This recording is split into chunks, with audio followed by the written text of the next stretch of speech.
I'm sure there are people with nice houses and jewels. They're just putting in material things. And they should be putting it back into the youth, into the future, because the youth is our future.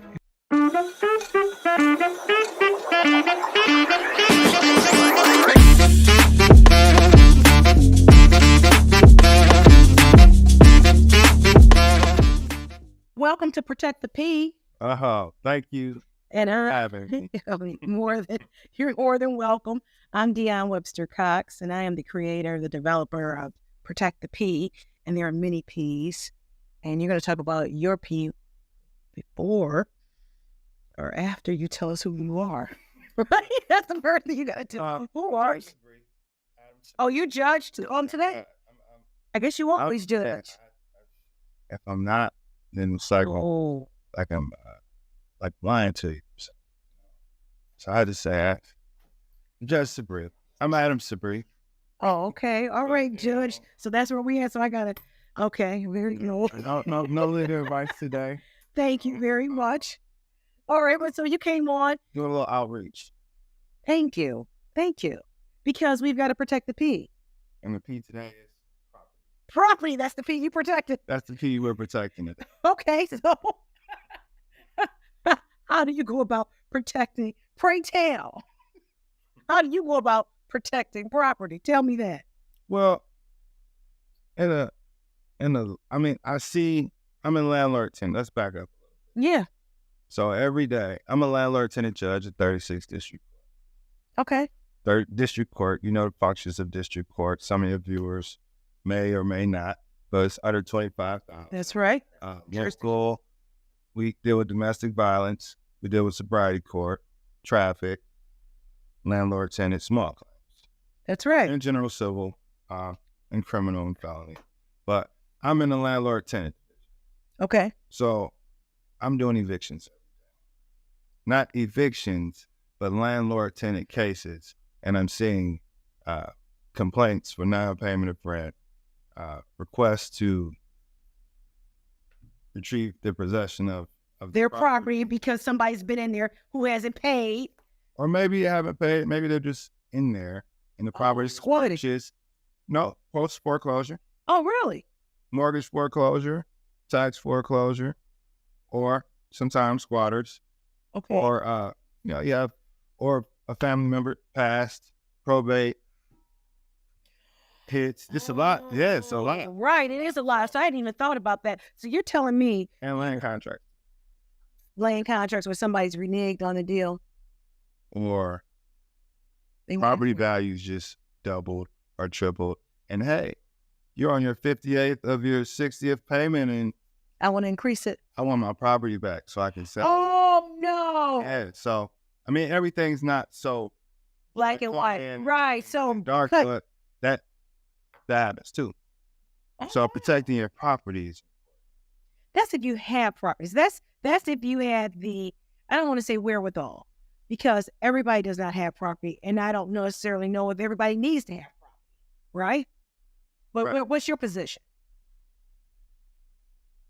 Do what you can manage. Do what you can manage, right? And I think it's good to have some piece of real estate, because whether the value is up or low, it's a tangible piece. Like you can set up a tent if you have to on this piece of property, or do it. You have something tangible. Everything else is personal property. Okay, so then you have something that you can go to.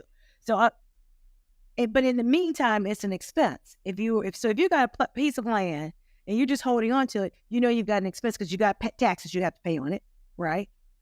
It's got to be making you some type of money. It's like it's a holding expense. It really is. And then sometimes it becomes a burden. Absolutely. Or a liability. Yeah. Yeah. So. And then not only do you have taxes, you got to have maintenance, meaning you got to keep it up if it's just a piece of land. Or you're a burden to the community. Right. Or the state. Or the city may take it. Right. So should everybody have a piece of property? I mean, I would say, yeah. I mean, in Qatar. Qatar meaning. Look, when you graduate from high school, Yeah. you get 0.8 acres.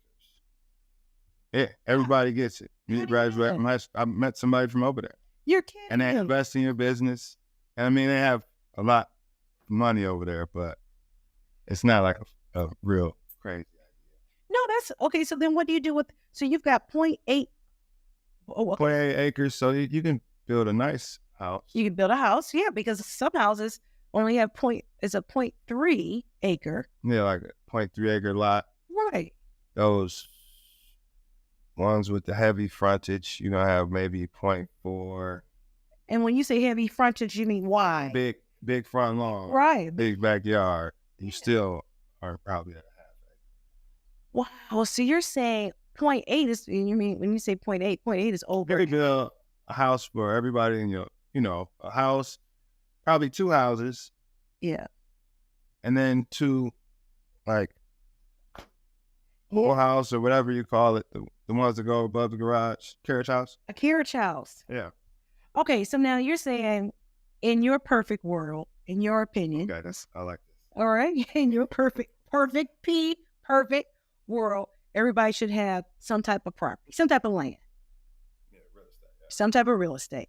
So now, let's talk about this. How should they go about getting that one piece? What can they do? What are some avenues? See, now, that was a perfect world. Yeah. Everybody magically got a piece of property. Well, you got the land banks. You have the foreclosure, the auction every year. You got private purchasers. You got probate court. Right. You have your neighbors who would rather sell it to you than try to Joe Blow from Nebraska or whoever. So in the perfect world, you would want to see people owning their home. Why? So this has to be, because I want to know, why would it be? Because let's just say traditionally they own their own home, but they don't necessarily, unless they could buy their home for $1 or $1,000, $1,500. A lot of folks have to get a mortgage, and a lot of times that mortgage is 30 years. It might be 15 years. It might be 10 years or 5 years or something like that. So now you're beholden. You're tying up that money for so many years. So tell me why does somebody want to be beholden to the bank? Like, it's cheaper. How is it? Man, I feel like it's just more stable. Right? You can be displaced in 2 months. You're never going to establish. So who are you trying to establish this for? I don't know, my perfect world. And then in the perfect world, if everybody owned a home, then I guess I wouldn't have. I'd have to switch dockets. Oh, you're right. You'd have a problem. But then people still gonna start renting, and they're gonna try to make some money. So it's really do what you want to do, but know how to do it. Do what you want to do, but know how to do it. If we go with that, then yes, do what you want to do, but know how to do it. So if you want to buy a house, then know what Register of Deeds is. Okay. And what's the Register of Deeds? The place where all property in the county is registered. So every single piece of property in that county is at the Register of Deeds. It's like the Secretary of State for real estate. Okay, the Secretary of State for real estate. All right. I think standing timber too. And standing timber. I was in Taurus. Really? So yeah, I got some trees that are worth big money or something. I registered. Where? I think so. I think at the Register of Deeds. Oh, really? I didn't know it. So the timber and the. Don't quote me on that. I won't because I do not know, and that was new to me. Okay. So the Register of Deeds. So it's got Register of Deeds. So you need a copy of your deed. I send a lot of people down. They won't have their deed when it's court. It's time for court. It's the second hearing. I know you're improper. You're not represented by an attorney. Then I would just put it on the attorney. I said, why don't you have it? Right, you know what you're I put it out there earlier in the court proceeding at 10 versus at 11:30 when I call your case, and it's, oh, we have to dismiss this because there's no deed. No, go out to the Register of Deeds, 400 Monroe, and it's a 6-4, get your deed. Okay. So you got your deed. people try to check the chain of title, you kind of have to know what you're doing. You have to, because right now, what you're trying to do is prevent a person from saying, oh, this is my house. And this is my house. Say it was a vacant house. This is my house. And if you want to rent my house, you can rent my house. Then all of a sudden that person stops paying this person, and then they want to put that person out. So then they go to the court. They have to give them a 7-day notice. Number one. 7-day notice. If you want rent, you're showing up for non-payment rent, 7-day notice. Okay. And then 7-day notice. And in Detroit, we've got the 7-day notice, then you can fire. Then you can file after that. So you give them 7 days, say you better pay or move. And if you don't pay, then at that point, if I'm a landlord, I get to file to say, here's a complaint for non-payment of rent and possession, or just possession. Well, pay or move. Pay or move. Pay or vacate. Pay or vacate. Now here it is. But in order for me to, if I'm a landlord, I can't just go up there. You want to say, well, how? Let me know. How do I know that you're a landlord? Landlords are good, though. Some landlords can do it, but But part of it is you're supposed to have either a copy of the lease and the deed to show that you own this property. Right, because other than that, what stops them? Proof of service to make sure the person who's missing is not missing because you didn't give them the complaint. Or you live in the upper unit, they live in the lower unit, and you're the only person with access to the mail. Or you got it, or so. Right. But you see more, and most of the time, people are represented by attorneys. You talking about who, the landlords or the landlords? Right, not the tenants. Now the tenant is represented by what neighborhood defender? Right to counsel, the right to counsel ordinance, which is good for the tenant. You have to regulate the flow of the court, because if you're coming in and you don't know what's going on, you had eviction 4 years ago, and now you're coming in as an attorney thinking it's the same situation. You come in, sit down, you might not know that legal aid is representing this person. So it's a court officer, he's critical, he's telling me who's checked in. Oh, that's person with legal aid, this person is here. We've got check-in outside, we've got the clerk who's telling me what's ready, and then I have to, if I see you in court, what do you have? Okay, and then court officer. Wait a minute, who are you saying that to? You saying I'm saying that to you. Oh, you saying that to me, the attorney? I'm saying that to you when you first get in there, so I see where the defendant is. Oh, okay. And, hey, default to the call an hour after the case is scheduled. You got 45 minutes, and I run it like that because people, if you don't, then you've got issues with legal aid and plaintiff's counsel. Due process? No, not due process. It's not a due process issue, more a fairness issue. But they have to tell you you're representing the person. They have to, right? Legal aid should tell. There used to be a layup for a plaintiff's attorney to come in there and get an eviction. As long as they have the paperwork. That's right. That's meaning that the plaintiff is the landlord who was asking for an eviction. So that's just so we're clear as to who's who. Yeah, just to make sure we're clear. Because this is, I have done landlord tenant. I don't particularly care for landlord tenant. I refer those cases out. I'm not doing them. They are very, it takes time. So you've got your first hearing, as you were talking about. Then from there, for whatever reason. First hearing is online now. Oh, is it? Oh, thank God. Okay. First hearing is online at 1:30. Okay. You Zoom in, legal aid gets the opportunity to talk to you. I don't really play much of a role. I'll handpick the impropers, give them a heads up. Hey, bring this to court, tell you the court date, and let you go about your day, and then they're able to get they're basically getting inputs or doing the input, talking to legal aid, seeing if they can help. Okay. So when the second court date comes, there's some appearances that have been filed.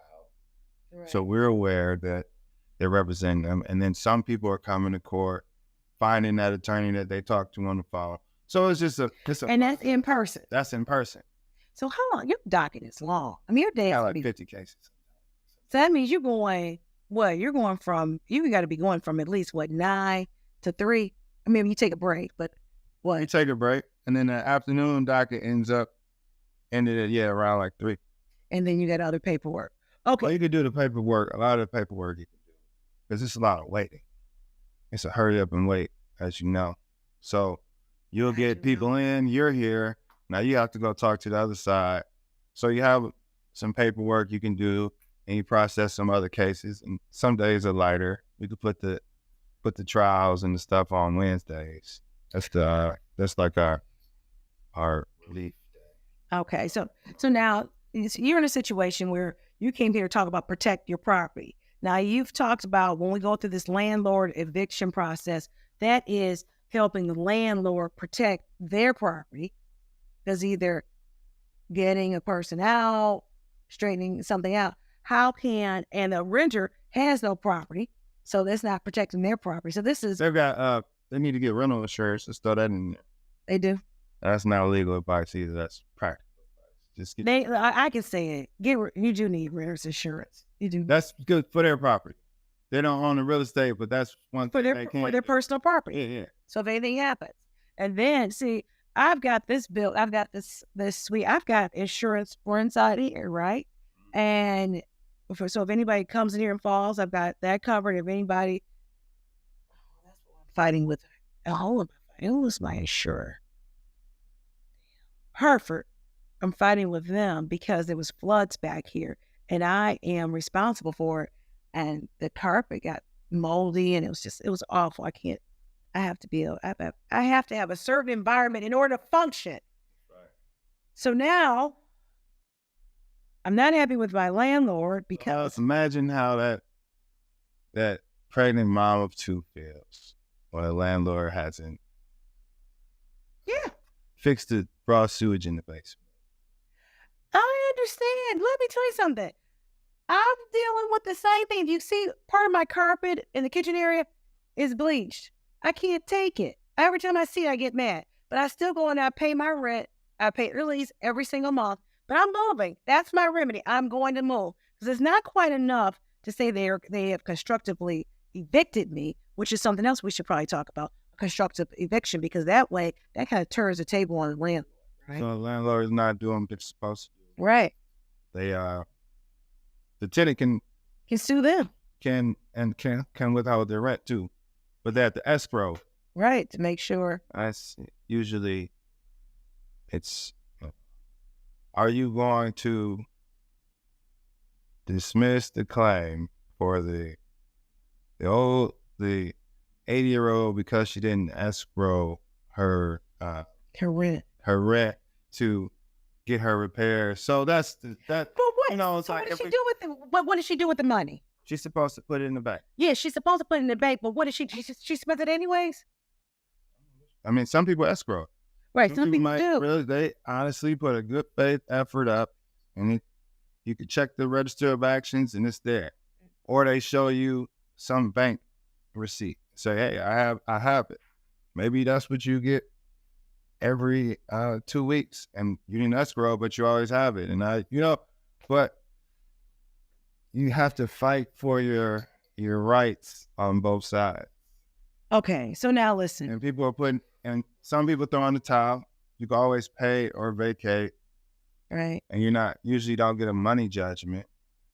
So it's a possession judgment. So it's a possession. You pay or stay, or if you don't do either, then a writ of eviction could issue after blah, blah, blah date. Well, I'm gonna tell you something. I'm currently suing this trailer park out in St. Clair County because they put my client out. She owned the trailer, and they put her out. But she has to pay lot rent, and she had been paying her lot rent. Then all of a sudden they gave her a notice to quit, just to leave for no reason whatsoever, just to go. Trailer. They try to take her trailer, so I'm suing them. She's a Spanish speaking native Spanish speaking woman, older woman in her 70s, and then she had been there for 30. I'm exaggerating now. Let's say 30 years, maybe let's say 20 years. However, she'd been there longer than a year. Okay, established. Just put her out. So now here's a problem. I'm telling you, this is a problem. I had talked to another attorney and I said, hey, can you handle this? It says, St. Clair County, can you handle this? Because she had gone to court, and when she went to court, somehow she consented to the eviction. But they said, you have 3 days to appeal this. 4.201J. Okay. So then I talked to another attorney and I said, can you stop this? Because they put her out they didn't put her out for non-payment of rent. They didn't put her out for garbage. They didn't put her out for anything. They just put her out. So then he tells me that he was going to take care of it. He doesn't take care of it. Then when I talked to him about it, I said, what are you talking about? She goes, I'll get something taken care of. He goes, oh, she got 90 days. I said, that was the original 90 days that she had anyways. What are you talking about? So now I can never speak to him again because he's just a clown ass. And I said it. I won't say his name, but you are a clown ass. And you know what I'm talking about. You'd be surprised. I mean, I'm not saying the clown, like, oh, he was a clown. People do their jobs well. People take their job serious and do them well. Some of them don't do them as well. And it's people are tone deaf. I paid him. Tone deaf. I paid him. Hear me. I paid you from the money the client gave me, and you didn't do anything. So now I'm going to eat it but I'm suing them as well. So I'm taking up that because I found it to be a discrimination, harassment. I'm going under Elliot Larson. I'm going under. That's my great grandmother. I didn't know that was your great grandmother.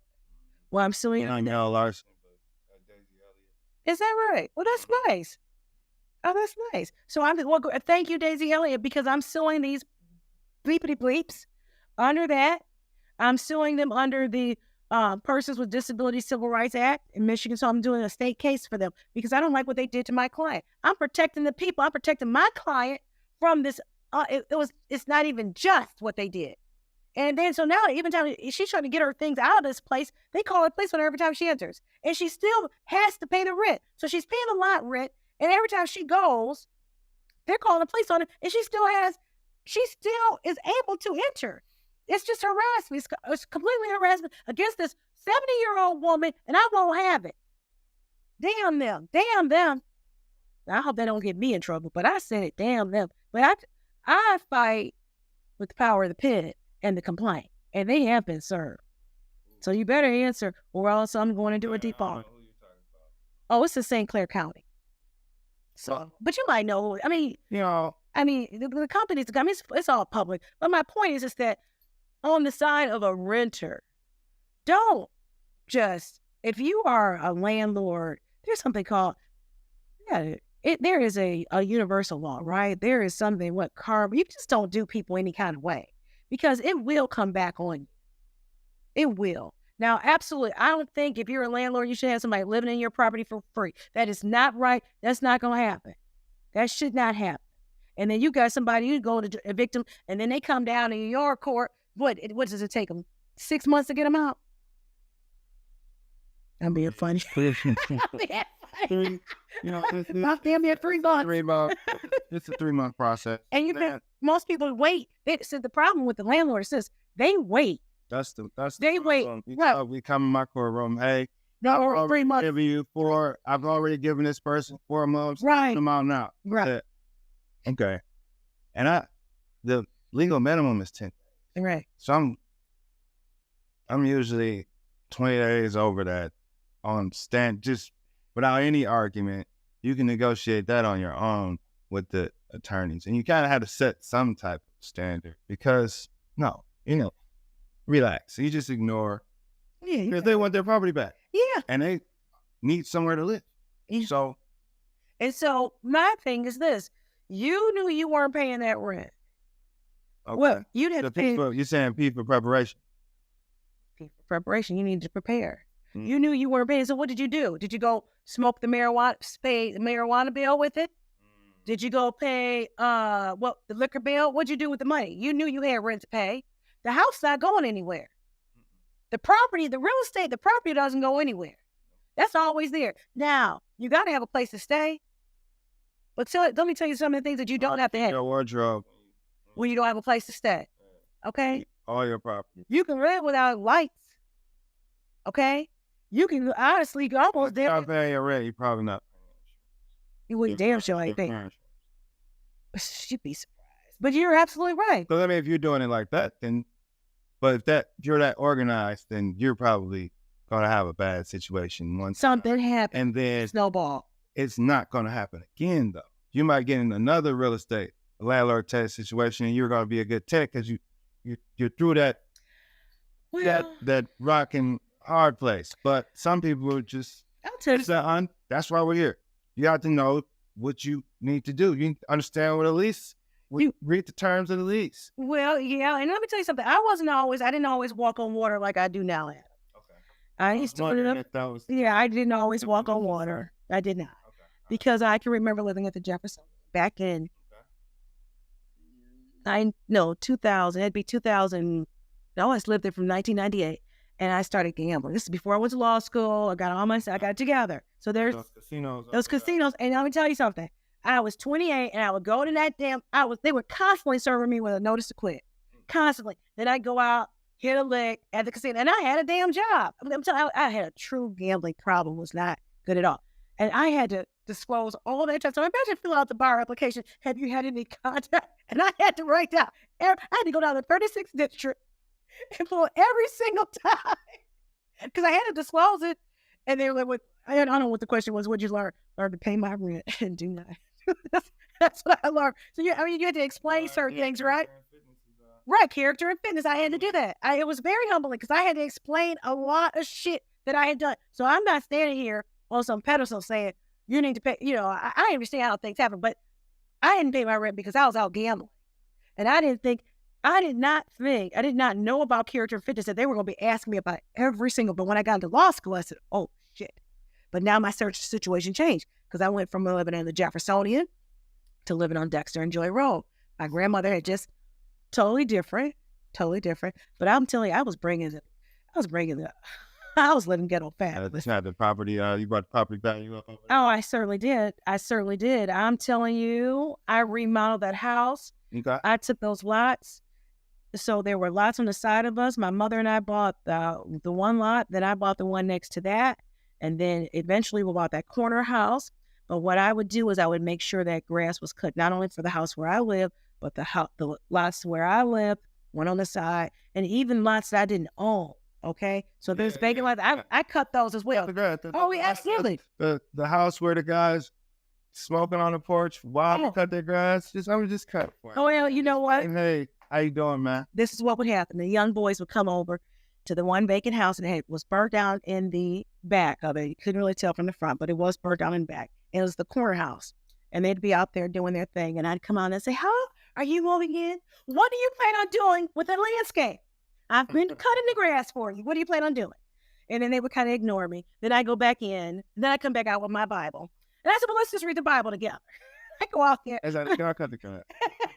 They didn't even live there. They was just hanging out there. But I was like, not on my watch. You're not going to do this. Because this is Dexter. And it was like, I'd like to say. It's like, drop a couple. I have a plot of tomato plants. Why don't you guys just put these in the ground, and when you come and hang out, hit them with some water. They weren't. And they'll grow. They weren't there yet. But what I did is I deterred them from coming. You didn't need to get to that point. We should already be at that point because you should where you live. Point, but that's a mentality. So then that becomes to how do I protect my peace? And that was my peace. I was in law school. I was in law school, and one thing that I needed for my peace was to live in an environment that was beautiful. And how was I going to do that? I had to make it happen. So I cut the grass. I went through and remodeled that house. I mean, it took time, but I could see. I had to demo it. I demoed it. Then I did everything that I could do to make it look pretty. And I remember somebody coming up to me and saying, because I was planting tulips, and somebody said, "Well, why do you own that?" I said, "No, I don't own it. It's a family house." "Well, if you don't own it, why are you doing all this?" I said, "Because this is where I live. And I need to have my peace of mind that where I live looks a certain way." Man, somebody dumped so much trash. I don't know where. I saw a dumpster, like a regular rollout trash dumpster. It's just like, see the tracks in the grass. I don't know where this dumpster. I don't know if it was a dumpster, if it got dropped off. It's just a pile of garbage. Just dumped it. Where? Driveway. At your house? Yeah, as a driveway. No, that's so rude. And I left it for a day out of just disgust, but you gotta clean it up. You gotta clean it up. You got to. And that is a person with a disturbed mind to me. Because why would you want to live like that? Why?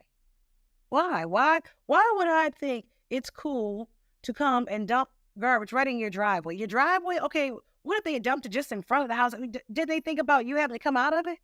Does your house look like an abandoned house? No. Maybe that's why they did it. I think he was taking stuff that wasn't his and got to the point where he was going to either empty it out or moved it, consolidated everything. So I guess I'll need stuff. That's just so. I can't figure it out. It's a mystery. Yeah, let's living in the ghetto. But see, I was making my place ghetto fabulous. That's what I did. I cut my grass. I would cut my grass too. I would have a self-propel, and I would get out there in my little.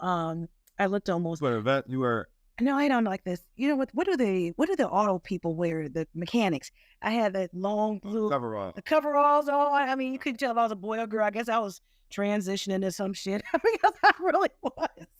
But I would go out there with a little skull cap on, even if it was outside, because I wanted to protect the hair. So I didn't have my hair, but I didn't wear a bonnet. So I had a hat on, had these coveralls on, this long mechanics outfit with the long sleeves. All right.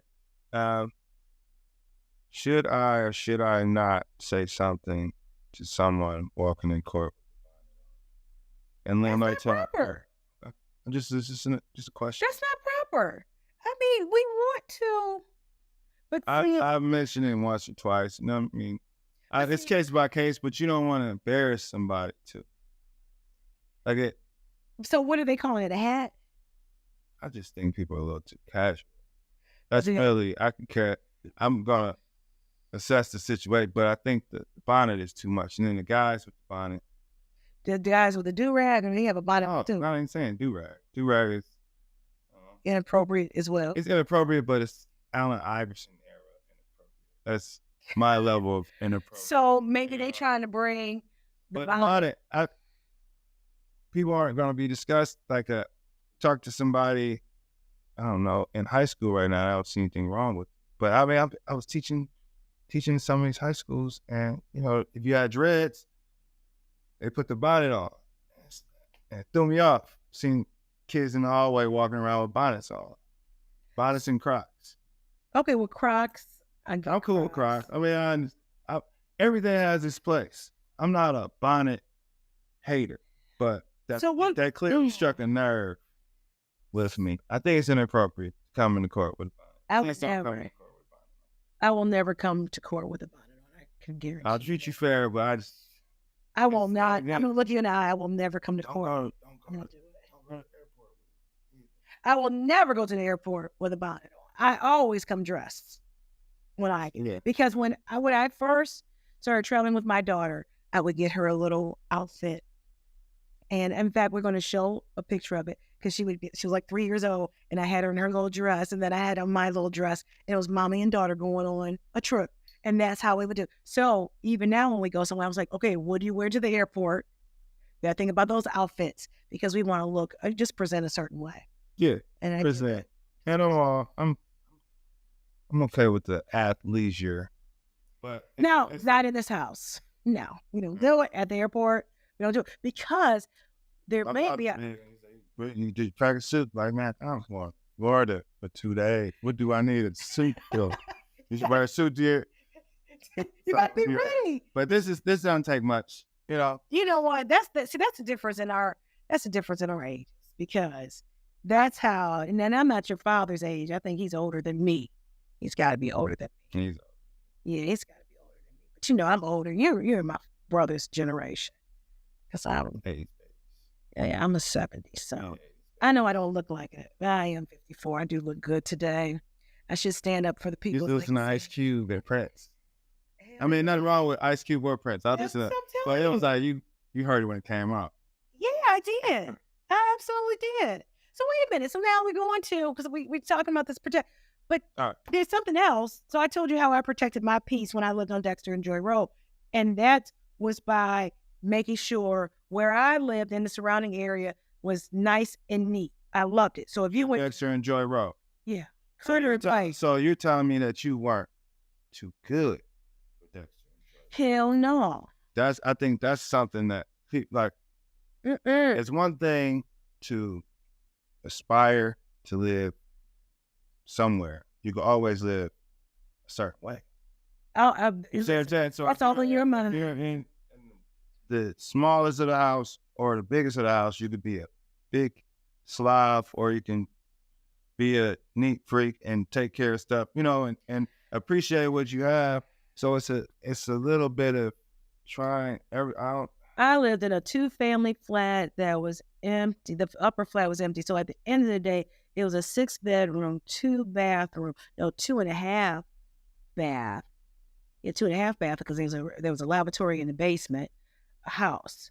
I had 3 lots. So it was the lot that the house was on, plus two on one side and 2 on the other side.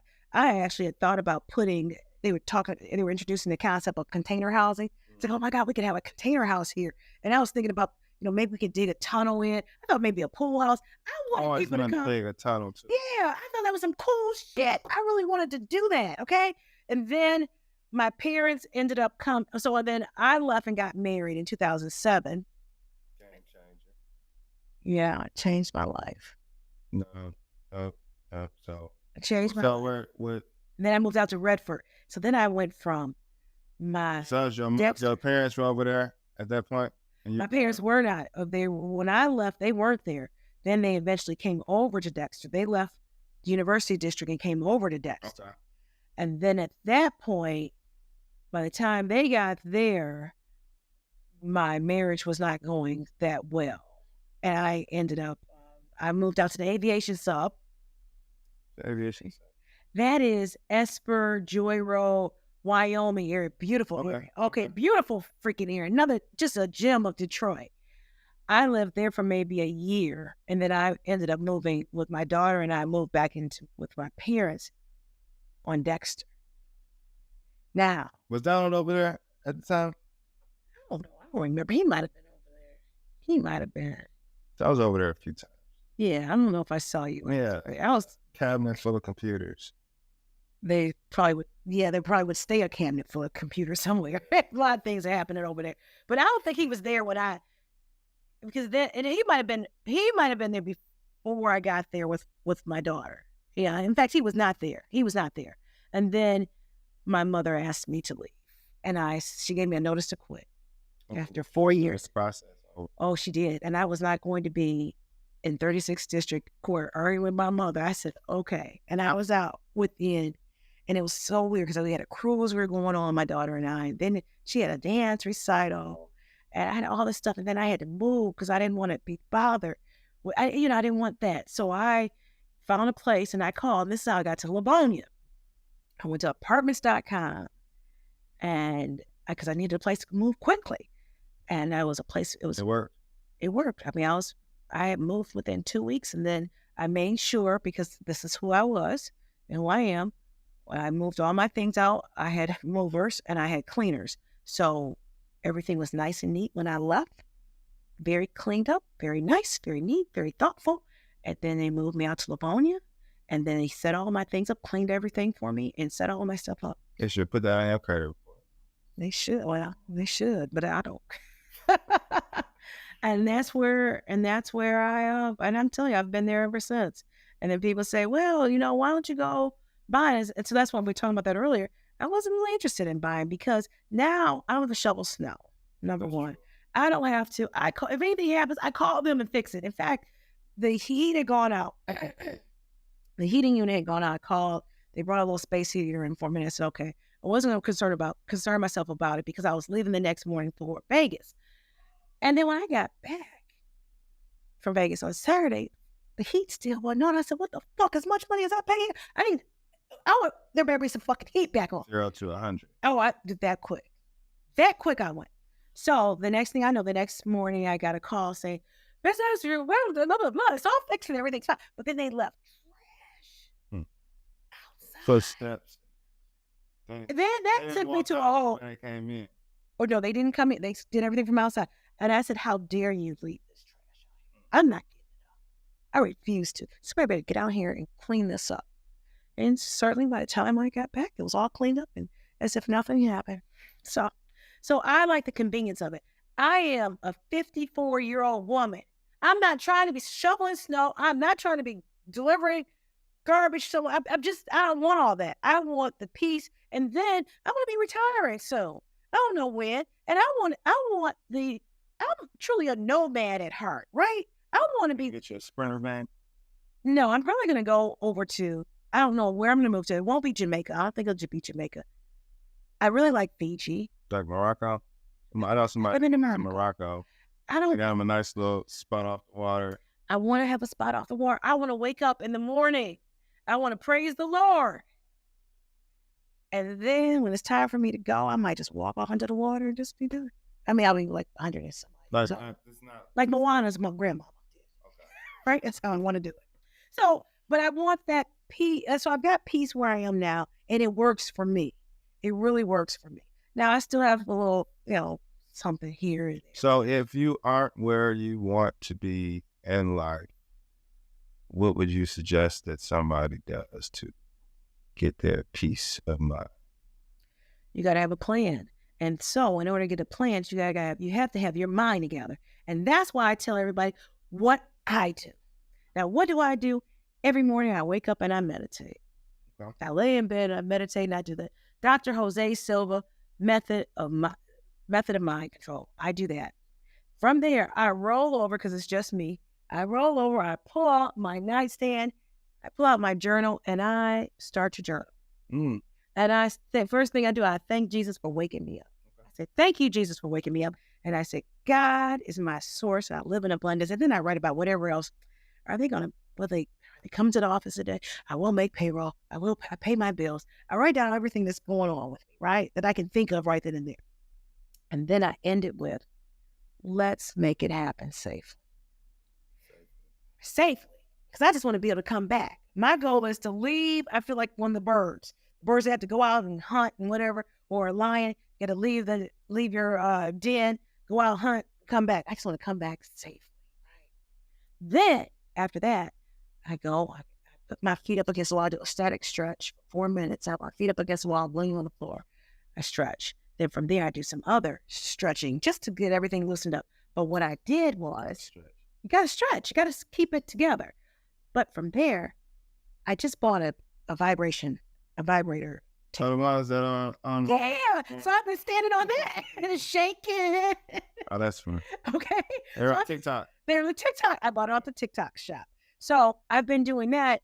I think I don't have that, but I bought 2 of those vibrating plates. I have one here in my office. Do the energize? I mean, I'm already energized. It feels good. Yeah, I mean, you get this whole shake and shake, shake, shake, shake. So I do that. Before that, I was doing a little bit more strenuous exercises and more strenuous stretching. Now, and I make my bed. I make sure I make my bed. So now I feel good. Okay. What? I've meditated. I mean, that's prayer. That's what it is. It's a prayer. Reflected. Yeah. I've journaled, made my bed, and I've exercised. I've done 4 things in the morning. I feel good. I feel excellent. So whatever happens during the day, and everything doesn't always go my way here, but I've done that. So that's how I protect my peace. All right? That's how I do it. Okay. And that's when you get in that place, maybe when you're journaling, if you start journaling, it'll come out as because you're thinking about the things that you want to do. You're thinking about how you want to accomplish it. So that's how you got to have a plan. And in the morning, there's a peace of mind. Nobody's blowing your phone up. You don't have the baggage of the day. You just woke up. And then you just pray. Put something in your belly. I haven't eaten yet. I haven't even eaten yet. I'm taking a sip of water. I do take a sip of water because I keep water by my bed. Maybe a boiled egg on the stove if it's the weekday. Oh, that's what you're doing. So I'm pretty much you. I'm praying when I wake up. I'm stretched because my back exercise. I'm finally back to not being in pain, so I'm stretching. Okay. My Instagram algorithm is all back pain. Oh, that's what remedies. Oh, really? Yeah. But no, so I'm stretching. I got some good stretches. I stretch, and then by the time I finish, boy, so you wake up, you take a sip of water. Mm-hmm.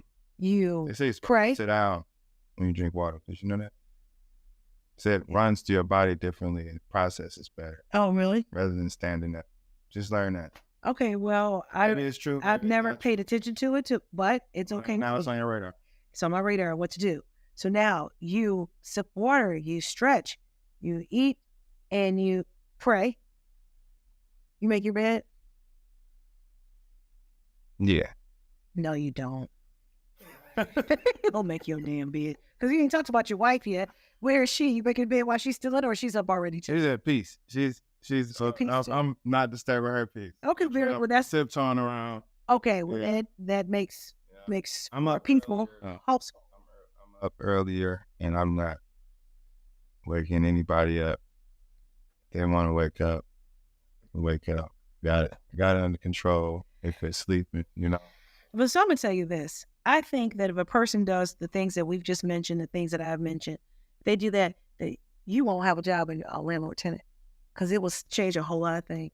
Yeah, it would change a whole lot of mentalities. And guess what? You're gonna pay that rent, or you're gonna be preparing for how do I do this, and you're gonna make sure, because part of it is that you want to do right by others, and you're going to pay. Well, look, if you're at peace, like you said, you'll start preparing, paying. You think, yeah, and the people come to you. People come in raging on both sides. So it's not about the money. This guy's got the money, or maybe it is about the money. You're not getting what you expected on either end. I expected to make $600 or $1,600 off of this property per month, and my spreadsheet is off. And maybe it's not killing me. It's not going to displace me as a landlord, but it wasn't what he was expecting. And then this person was sold a house, was rented a home that they thought didn't have issues or thought would be fine over a heavy rain, or didn't think the neighborhood was as loud as it is, or, so, yeah, everybody's got their responsibility. Well, and what about the person who was using their P for rent? Have you ever heard those stories? That I was not supposed to pay in cash. I was paying with P. With the with the P. Patronage. Maybe a provocateur. Okay. So you've never heard anybody has ever come up? Never explicitly said that way. They're not going to tell me that. They're not going to put that on the record. I don't know what's being said in the hallway, and your court officer is going to be like, man, he'll give you an indication that maybe something's a little bit more to it. Yeah. But I really don't want to know. But yeah, I can assume that it's a quid pro quo. That usually, if they see me, it goes bad. So what do you don't value that P to the rent payment? What do you do? You can't credit it. You can't credit it. You can't credit that P. It's not. It doesn't spend legally in all 50 states. Okay. And what 49 fit one. Okay. Or is it just? Well, I think it's Las Vegas. Well, in this whole state. No, not even it's just a part of it. Yeah. So maybe. So don't use your P for that. Don't use your P for that. Las Vegas tenants. Yeah, but that's probably they may be. That's landlord tenant judge in Las Vegas. And that might give you a whole different story. But maybe they don't, because maybe I think it's really regulated. It's crazy that they don't have the best education for them to have that amount of revenue. From the sales of P? I mean, no, not from the sales of P. Oh. Sales of all the gambling, and, it's like they're not putting the money there. Yeah. Where they putting it? I'm sure there are people with nice houses and jewels. They're just putting in material things. And they should be putting it back into the youth, into the future, because the youth is our future, and we need it. And people are going to be growing up bitter. Why? You don't take. I was bitter of your generation. Why? Minus whoever. Your generation helped me get a scholarship, but it's also you look back like, man, they could have helped all of us. I'm talking about like you got coaches, and then the generation below me, they should be bitter at us because, or they shouldn't be bitter. Okay, get over, Yeah, I think bitter wasn't the right word. yeah, why? But Better. when you get older, you realize that people probably, or they went above and beyond. It's more so thankful, but when you get in a position where you can help, and you start helping, you're like, man, you all can come with me to the next, go talk to some kids too. Everybody should be doing their part. They really should. Now, I'll tell you something. This week, I'm glad that. Yeah, you got to do it. No, we aren't bitter. I got nothing to be bitter. I'm good. You're not bitter either. We've got good lives. Life is good. I was able to speak to the Black Undergrad Law Association. And now this is what happened, because I tell everybody, just show up. Just show up. It's at the University of Michigan. So number one, I am a graduate of the University of Michigan, Ann Arbor, and they asked that someone sent me an email asking me, would I participate in speed dating for attorneys? And someone said, yeah, I read it. I thought that would be cool, but I didn't respond. Then I got a second email saying, oh, Attorney Dionne Webster-Cox, would you please consider coming? And I said, oh, of course I will. And I said, yes. So then I went, and I'm going to show a picture of it because I took a picture with some of the girls, with the young ladies, or with the women. There was women and men there. I don't know what to say right now, but I was there, and I took a picture with them. With the individuals. Esteemed individuals and our youth. So now here it was. They said the other attorney who was supposed to come didn't show up. And I said, it's just about me. Oh, I'm ready. So then I became the presenter. Okay. And then I gave my story about what I did and how I got here and all of that. I encouraged them because they are superior, because they went to the University of Michigan. That's superior to what? To all of you. The University of Michigan. I said it. Thank you. Yeah, that's how we were taught. So we have to maintain that. So that doesn't mean the rest of you aren't okay. You are fine. But I'm just saying it's the University of Michigan. So now it felt so good to be able to do that part. And I'm happy I listened. Why did I listen? Because I get up, I meditate every day. And part of my meditation is saying that I'm learning to increase my intelligence by attuning my sensing faculties. That means I'm able to, hopefully I'm able to sense things and pick up things, right? And something said, go, listening to that voices within you. That's what I'm constantly practicing. Something said, go, and I'm so happy I went. Then the next thing I know, I got a text, or not, somebing somebody DM'd me through my lawyer page on Instagram and asked me that I want to speak to colleges, be a college speaker. And I said, absolutely, I do. You're going to love it too. I'm not going to be teaching classes. I'm just going to be a speaker. No, just enjoy engaging. Yes. I had a day off. I went to Davis Aerospace. I need to start preparing to speak to the students, but it's fun. That's what I'm saying. To see you. That's what I'm saying. That it exists, And then I've got a book coming out. I'm writing a book. You know the name of the book? Protect the Bee. Protect the Bee. You got it. Protect the Bee. Bingo.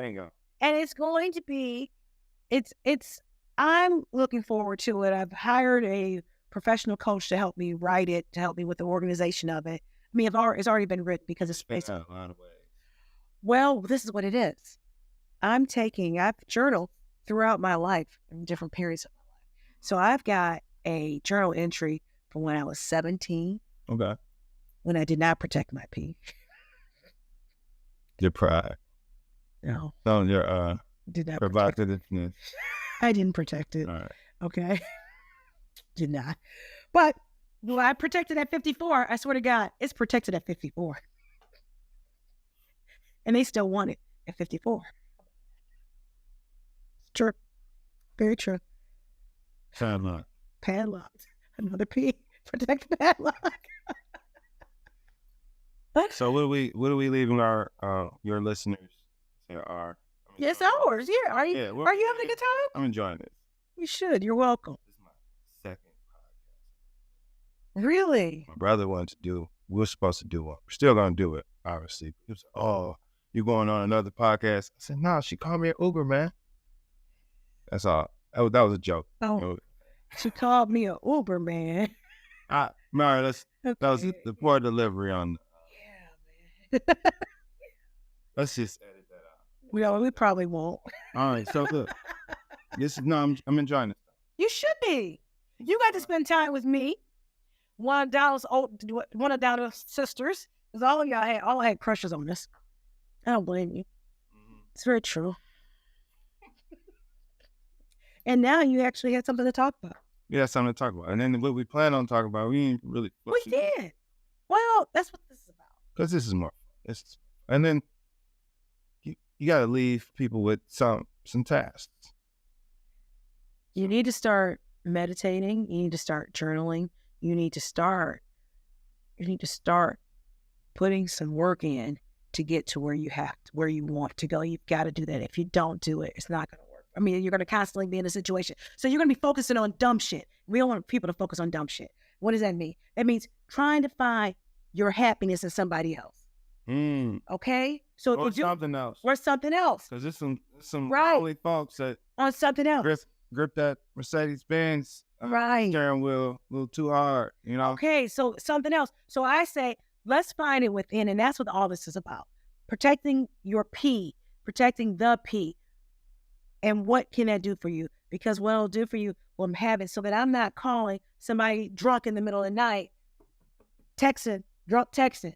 You see what I'm saying? If I change the way my thought process, I'm changing the way I interact with others. I'm changing my whole existence. Trying to find a word. For P? P word. Peripheral existence. There we go. All right? So that's what we're doing. But I'm happy you came. And we did an hour. Do some, we did an hour. Yeah, we did. Well, we did it. It's like 50. Daddy duties. Yeah, do daddy duties. Oh, yeah. That's a daily thing. That's a good thing. So here you are, a father who is actively involved in your children's lives. Sure. That's what's up. Yeah. That's totally what's up. I think a lot of people are, if they're not, they just need to. Yeah. We ain't gonna, leave it. I think that'll help. But if you teach these children, the youth, that even if because sometimes dad is not around because dad is not alive. Right. You see what I'm saying? So it's right. No fault to anybody. So that's what I'm saying. We got to teach them this. It has to come from within. It has to come because you might have a mama who's not alive. You might have they're just or everybody's not mentally there, or they're going through the hardest part of their life, or exactly. So that's pick up the cousin every once in a while, feed the other friend, get them McDonald's too, all that. We don't eat McDonald's. We're not eating McDonald's, but if they just had a listeria outbreak or something, some people died. My neighbors are great McDonald's franchise. Oh well, good for them. I'm happy for them. And if they have an outbreak and you can't eat McDonald's, you can't eat McDonald's. But I don't eat at McDonald's because I consider it dog food. See, like Burger King. No fast food. Now Chick-fil-A. I don't eat even Chick-fil-A. I ride with McDonald's. I don't ride with none of it. But now let me tell you something. I will go to the supermarket. I went to the little market today on Orchard Lake in 10 Mile, and I swear to God, I bought this baklava. I don't know who made it. It's delicious. I ate the hell out of it. I ate all of that. Okay, so I'm not saying I don't. I just don't. What's your? If you had to eat one fast, I mean, if you're on that road stop, you haven't eaten, you're stuck on the road, and I see something, and I know it's gonna mess me up. You're at the pit stop, and it's like Burger King, KFC. Oh, well, I would eat some KFC, those little wings, original recipe, and believe it or not, I'd eat White Cat. I'd eat White Cat, and that'd really mess you up, right?